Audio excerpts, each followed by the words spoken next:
Good morning बच्चों। आज हम एक और विधि पढ़ेंगे जो बीजगणितीय विधि है। दो चर वाले रैखिक समीकरण युग्म को हल करने की, और उसका नाम है आपका विलोपन विधि। विलोपन विधि जिसको हम कहते हैं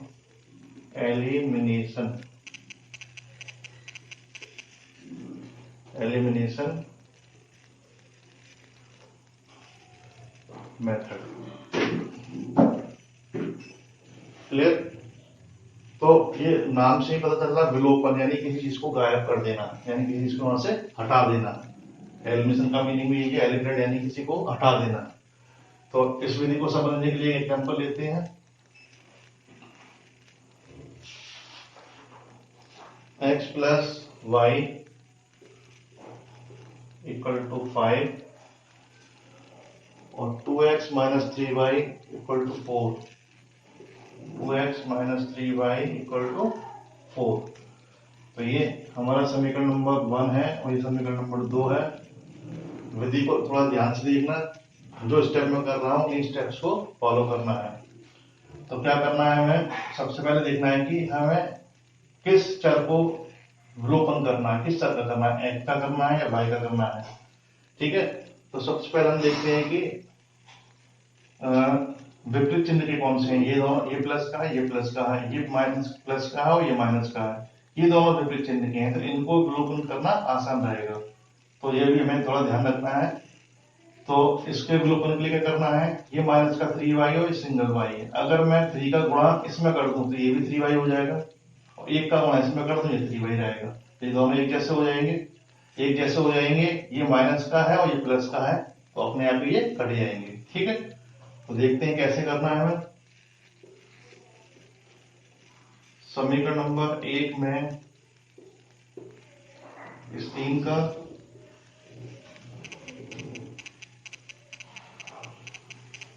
तथा समीकरण नंबर 2 में 1 का गुणा करने पर, क्योंकि हमें देखना क्या है, यहाँ गुणांक देखने, यहाँ y का गुणांक 3 है तो 3 का गुणा पहले में करेंगे, और यहाँ y का गुणांक 1 है तो 1 का गुणा इसमें दूसरे में करेंगे। ठीक है, तो समीकरण नंबर 1 में 3 का गुणा करने पर 3 का गुणा हर एक नंबर में होगा, इसमें भी होगा, इसमें भी होगा, इसमें भी होगा। 3 का गुणा मतलब ये नहीं कि केवल y में करना है, सभी में करना है। तो ये हो जाएगा हमारा 3x 3y और 3 पंजे 15। ये समीकरण नंबर 3 हो गया हमारा। अब समीकरण नंबर 2 में क्या करना है, 1 का गुणा। तो 1 का गुणा पूरे में करेंगे तो कोई असर नहीं पड़ेगा। 2x का 2x रहेगा, माइनस का 3y रहेगा, और ये 4 का 4 रहेगा। समीकरण नंबर हमारा 4 मान लेते हैं इसे। अब देखें, ये माइनस का 3y और ये प्लस का 3y दोनों एक जैसे हैं और विपरीत चिन्ह के हैं। तो विपरीत चिन्ह के जब इनको जोड़ेंगे तो ऑटोमेटिकली ये कैंसिल हो जाएंगे। तो यहाँ लाइन करके मिलेंगे, जोड़ने पर, तो जोड़ने पर ये दोनों कैंसिल हो गए और ये हमारा बचा 5x 3 और 2 5, 15 और 4 19। तो x का मान हमारा कितना आया, 19/5। तो बहुत इजी मेथड है, इसमें हमने x का मान तुरंत हमें प्राप्त हो गया एक को एलिमिनेट करके। अब x का ये मान हम समीकरण 1 में लगा दें या 2 में लगा दें, किसी में भी लगा सकते हैं। देखो समीकरण नंबर 1 थोड़ा इजी सा है, इसमें कोई संख्या नहीं है, तो यहाँ लगाते हैं। तो x का मान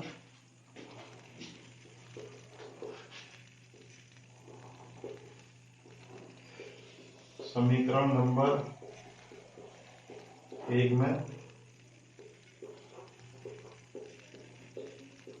रखने पर, तो x का मान समीकरण नंबर 1 में रखने पर, तो x कितना है हमारा समीकरण नंबर 1, x plus Y equal to 5। तो x का मान हमारा कितना है, 19/5 plus Y equal to 5, Y equal to 19/5 को उधर ले जाते हैं।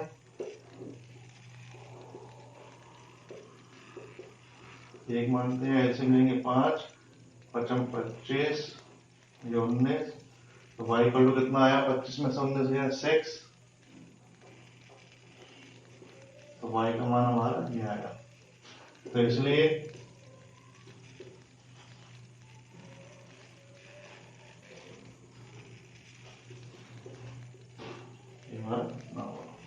तो x बराबर 19/5 और y इक्वल टू आया 6/5। क्लियर।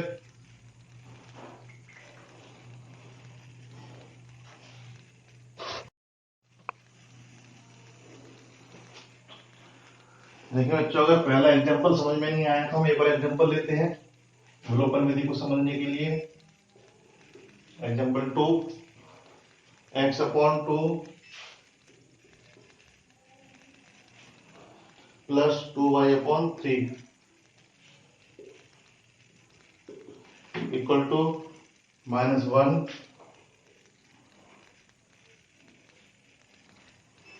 दूसरा समीकरण हमारा x माइनस y/3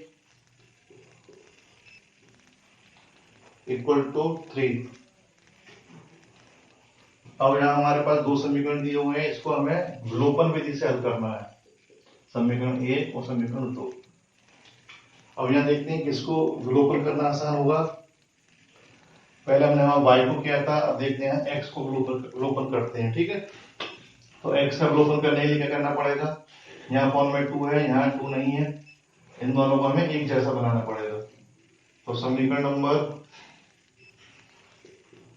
1 में 2 से, अगर मैं इसमें 2 से गुणा करूंगा तो 2 से 2 कट के x बचेगा, ये दोनों बराबर हो जाएंगे। तो समीकरण नंबर 1 में 2 से तथा समीकरण 2 में 1 से गुणा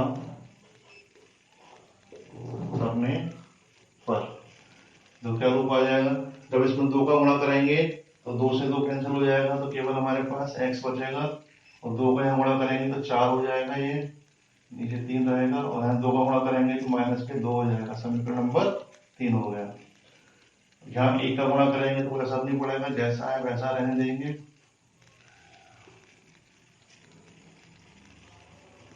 क्लियर।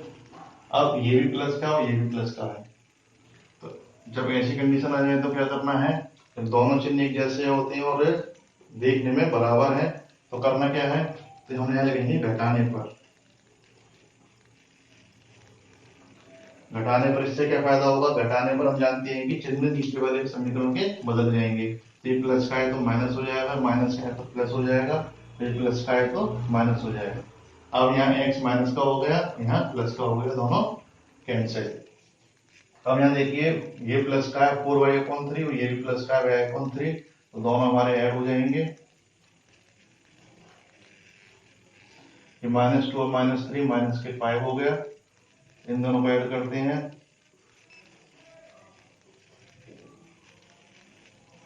ये हो गया 5y/3 equal to -5। Cross multiply करते हैं, 5y का 1 में होगा तो 5y माइनस के 15, y equal to -15/5, y equal to -3। Clear. तो y इक्वल टू -3 आया हमारा, और y का ये मान समीकरण नंबर 1 में 2 किसी में भी रखा सकते हैं। ठीक है, तो y का मान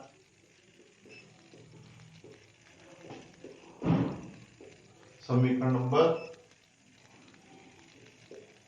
1 में रखने पर, तो x/2 प्लस 2 और y की जगह में क्या है, माइनस का 3/3 इक्वल टू -1। तो x/2 माइनस के 6, x/2 3 का भाग करेंगे तो माइनस के 2 आ जाएगा, x/2 ये 2 उठ के इधर आ जाएगा, x/2 ये 1 बचा, x इक्वल टू 2। क्लियर। तो x बराबर हमारा 2 और y बराबर -3। क्लियर।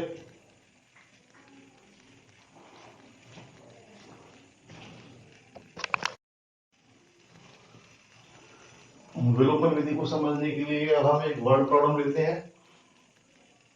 देखें इस समस्या को कैसे सॉल्व करते हैं और इसे सॉल्व करने में हम विलोपन विधि का इस्तेमाल करेंगे। देखते हैं, पहले तो हम देखते हैं प्रॉब्लम क्या है। काफी इंपोर्टेंट प्रॉब्लम है, ये कॉम्पिटिशन में भी आती है और बोर्ड एग्जाम के लिए भी इंपोर्टेंट है। तो दो अंकों की संख्या हमारी दो अंकों की है कि अंकों का योग, यानी कि जब दो अंश में दो अंक उनको जब जोड़ेंगे तो उनका योग 9 आएगा, और इस संख्या का 9 गुना संख्या के अंकों को पलटने पर बनी संख्या का 2 गुना है। तो इसमें दो कंडीशन दी हुई है। पहली कंडीशन है कि संख्या के अंकों का योग 9 है और अंकों को पलटने से जो नई संख्या बनेगी उसका दुगना पहली संख्या के 9 गुने से के बराबर है। तो देखें हिट एंड ट्रायल से दो अंकों की संख्या कौन सी होती है?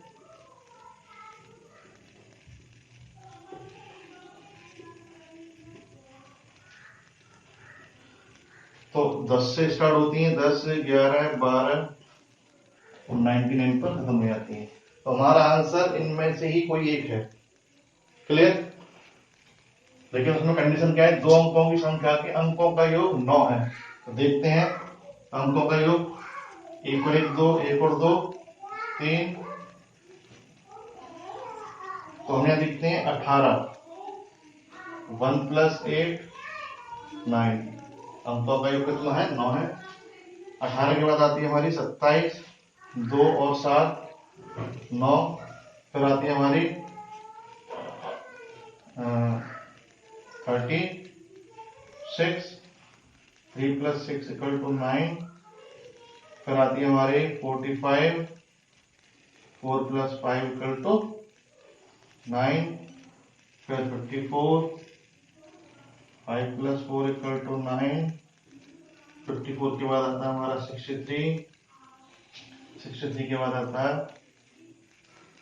72, 81 और 90। क्लियर? सभी केसेस में हमारा योग क्या आ रहा है? यहाँ पर 9 आ रहा है।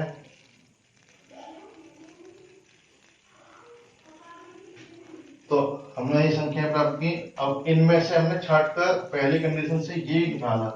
अब हमारा आंसर इनमें से कोई एक है। क्लियर?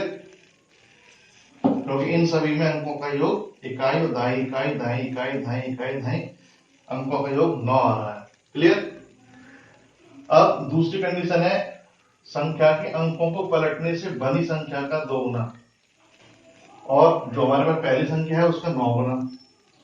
अब अंकों को पलटने पर संख्या क्या बनेगी? यहाँ पर 81, 72, 63, 40, 54, फिर 45, फिर 36, 27 और 18 और 0 9। ये तो होगा नहीं, क्योंकि यहाँ पर अब अंक हमारा एक रह गया है। क्योंकि यहाँ देखें इस संख्या का 9 गुना, यानी कि जो हमारी पहली संख्या है वो छोटी होगी और अंकों को पलटने से जो संख्या बनती है वो उसका 2 गुना, यानी कि अंकों को पलटने पर संख्या हमारी कोई बड़ी संख्या बनती है। तो अब यहाँ पर गौर करें, तो इनमें से कोई हमारा एक आंसर होगा। तो छोटी संख्या का 9 गुना, मान लीजिए संख्या हम 18 लेते हैं, इसका 9 गुना, 18 लेने पर पलटने पर संख्या बनेगी हमारी 81, इसका 2 गुना, 9 8 72, 9 एकम 9 और 7 16, 2 एकम 2, 2 8 16। तो ये पहली कंडीशन ही मुझे लग रहा है हमारी फिक्स हो गई। अब दूसरी बार लेते 27, इसका 9 गुना, 9 7 63 का 3, 9 3 18 और 6 24, अंकों को पलटने पर 72, इसका दोगुना, 2 दूनी 4, 2 7 14, तो ये नहीं है। तो इसका मतलब आंसर हमारा ये है। तो संख्या हमारी कितनी होगी? 18।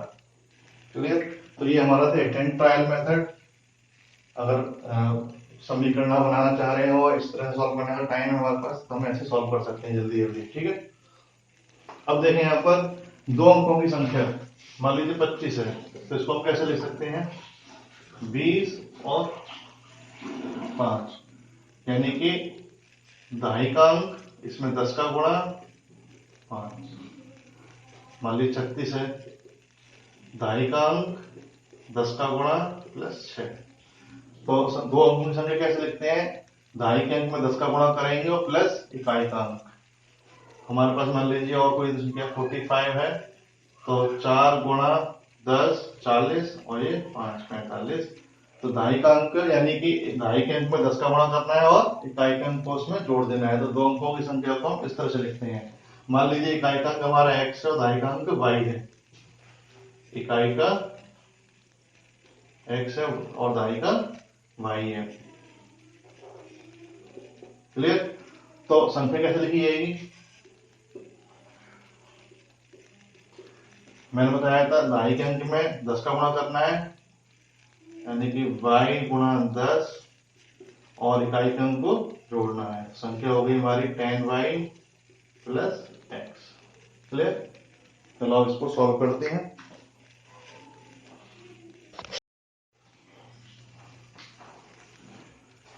माना दो अंकों की संख्या का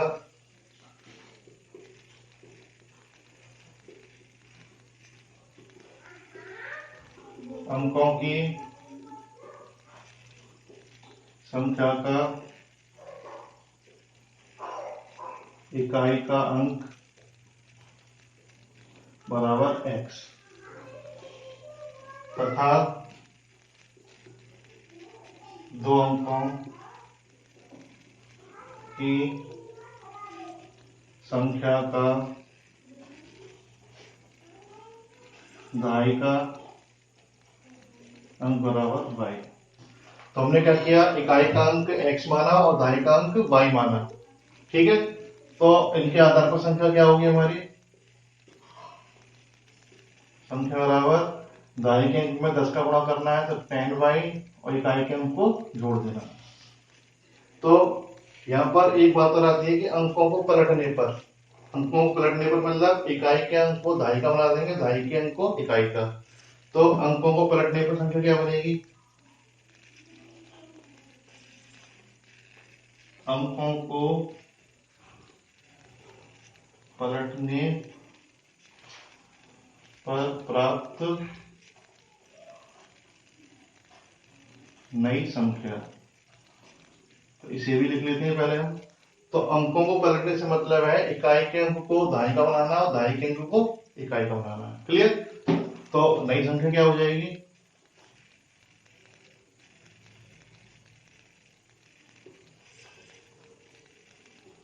नई संख्या मतलब केवल x और y को हमें एक्सचेंज करना है, तो 10x हो जाएगा, क्योंकि यहाँ पर दहाई का अंक x हो जाएगा और इकाई का अंक y हो जाएगा। तो हमारे यहाँ पर अंक पलट गए। तो हमारी जो पुरानी संख्या है वो ये है और नई संख्या ये है। अब यहाँ पे दो शर्त हैं। पहली शर्त क्या है? अंकों का योग 9 है। तो प्रथम शर्त से अंकों का योग कितना है?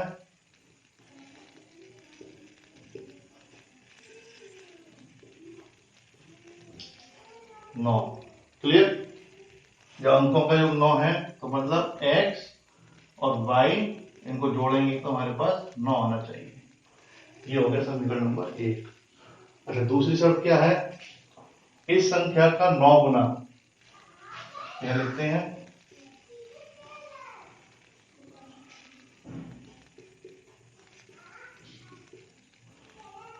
यानी कि जो संख्या है, जो हमारे पास संख्या है उसका 9 गुना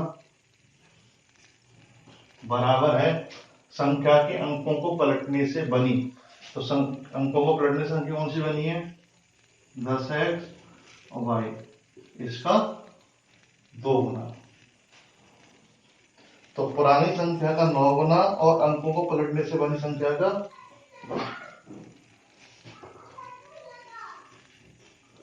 नई संख्या। ठीक है, तो यहां लिखते हैं 9। संख्या कौन सी हमारी पुरानी? 10y प्लस x, और ये है हमारे 10x प्लस वाई। तो संख्या क्या बनती है, इसको सॉल्व करें थोड़ा। 90y 9x 20x 2y। हमारे पास इनको उठा के उधर ले जाते हैं, तो 20x plus 2y minus 90y minus 9x equal to 0। ठीक है, 20 में से हमारे ये 9 गए तो हमारे पास बचा 11x और 90 में से 2 गए 88। 11 का इसमें भाग कर दें तो हमारे पास आ जाएगा x minus 8y equal to 0। ये हो गया समीकरण नंबर 2। अब हमने क्या किया, हम यहाँ पर दो समीकरण प्राप्त किए, x plus Y equal to 9 और x minus 8y equal to 0। तो इन दोनों समीकरणों को हम विलोपन विधि द्वारा हल करेंगे। ठीक है,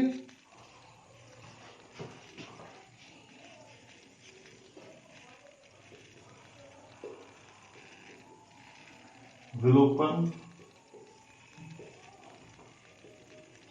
विधि से हल करने पर तो समीकरण नंबर 1 क्या है हमारा, x plus Y equal to 9 और दूसरा समीकरण हमारा x minus 8y equal to 0। अब देखें यहाँ पर, यहाँ x और यहाँ x दोनों एक जैसे हैं तो किसी संख्या गुणा करने की जरूरत नहीं है। तो यहाँ पर केवल हमें इतना कहना है, क्योंकि ये दोनों एक ही जैसे चिन्ह के हैं तो लिखेंगे घटाने पर।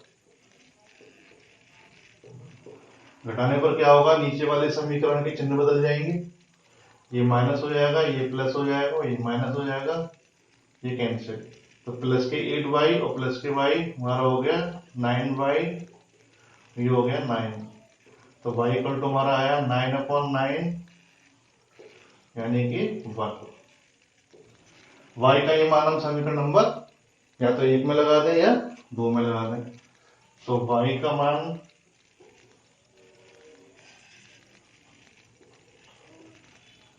समीकरण 1 में रखने पर, तो y का मान समीकरण नंबर 1 में रखते हैं। तो समीकरण नंबर 1 हमारा क्या है, x plus Y equal to 9। तो x प्लस वाई की value 1, x equal to 9 minus 1, ये बचा हमारा 8। तो हमारे पास क्या आया, इकाई का अंक हो गया 8 और दहाई का अंक हो गया 1। तो संख्या क्या होगी, इसलिए संख्या बराबर 10y प्लस x था हमारे पास 10, y का मान कितना है 1, x का मान है 8, 10 प्लस 8 इक्वल टू 18। तो हमारी संख्या क्या प्राप्त हुई, 18। क्लियर, आप इसका सत्यापन भी कर सकते हैं।